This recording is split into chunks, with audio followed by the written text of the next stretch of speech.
there is a new zombie apocalypse play coming to Iowa City, and here to tell us about it, we have the writer, director, producer, Scott Smith, along with actors. We have Josh C. Crawford and Tom Cox. Thank you for being here. Thank you. Wow. Oh, okay. It was a little, we were seeing triple of ourselves there for a second. Hi, thank you for being here. Absolutely. So, tell us, it's a long title of the play, so can you give us the title and what it's about? Well, the title is Once Upon a Time in the People's Republic of Johnson County. People's Republic of Johnson County is sometimes used as a way of referring to Iowa City and the rest of the state. I'll comment on our politics of one sort. But it is a zombie apocalypse that takes place in Iowa City, Iowa, my hometown. I wrote it after having gone away for a long period of time. I lived in New York for a good long time. I had a theater company there. I lived in Chicago and worked with a group called European Rep there. And I've done playwriting and done composing. I was an actor for a period of time. And coming back to Iowa City and seeing how the town had changed over that period of time that I was away was one of those things where you go, well, I might write a play about that. Yes. And have it be a zombie apocalypse, which only makes sense. So you're now a playwright, and the inspiration was your hometown, Iowa City. Did you like zombie movies? Is that? Well, you know, I get asked this all the time, and the fact of the matter is, I really don't watch horror movies at all because I'm terribly squeamish. You know, particularly any sort of violence.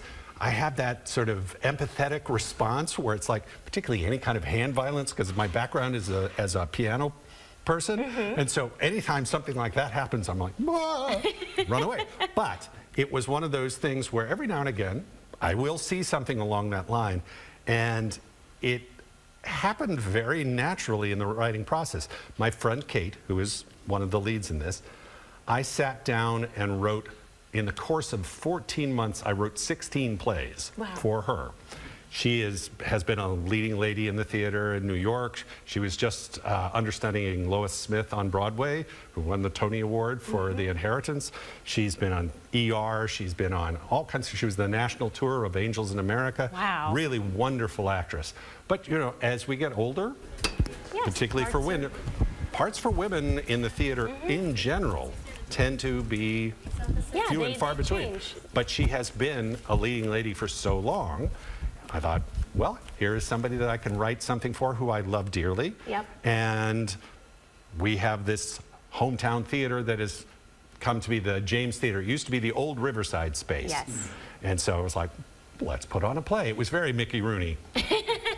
Well, let's talk about who you each play in this show. Josh? Well, I play a gentleman that actually doesn't really quite look at the apocalypse zombies as quite as a nightmare, is more of his calling.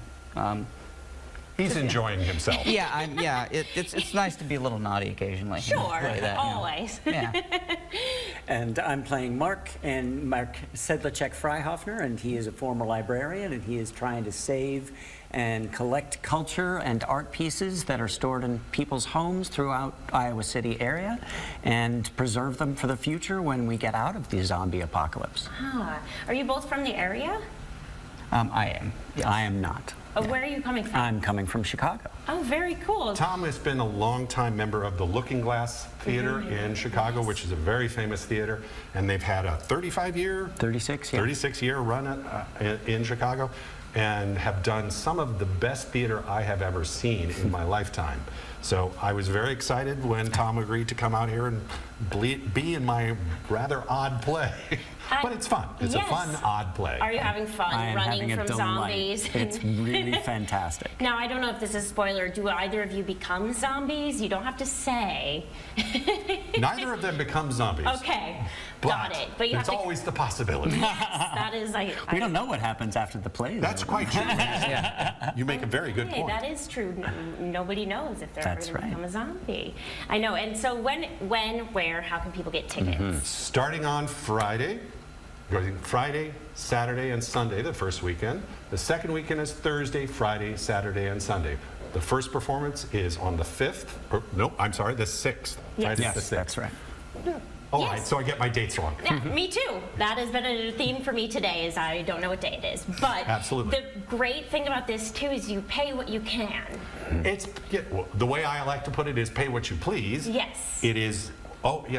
One of the things that I've always been bothered by in theater is ticket prices. The ticket prices tend to be of the kind that makes it so that if you want to go out on a date, you're a young person, you want to go out on a date, it's just too expensive. You end up, if you're doing dinner, if you're doing the theater, a $30 ticket, that's insane as far as I'm concerned.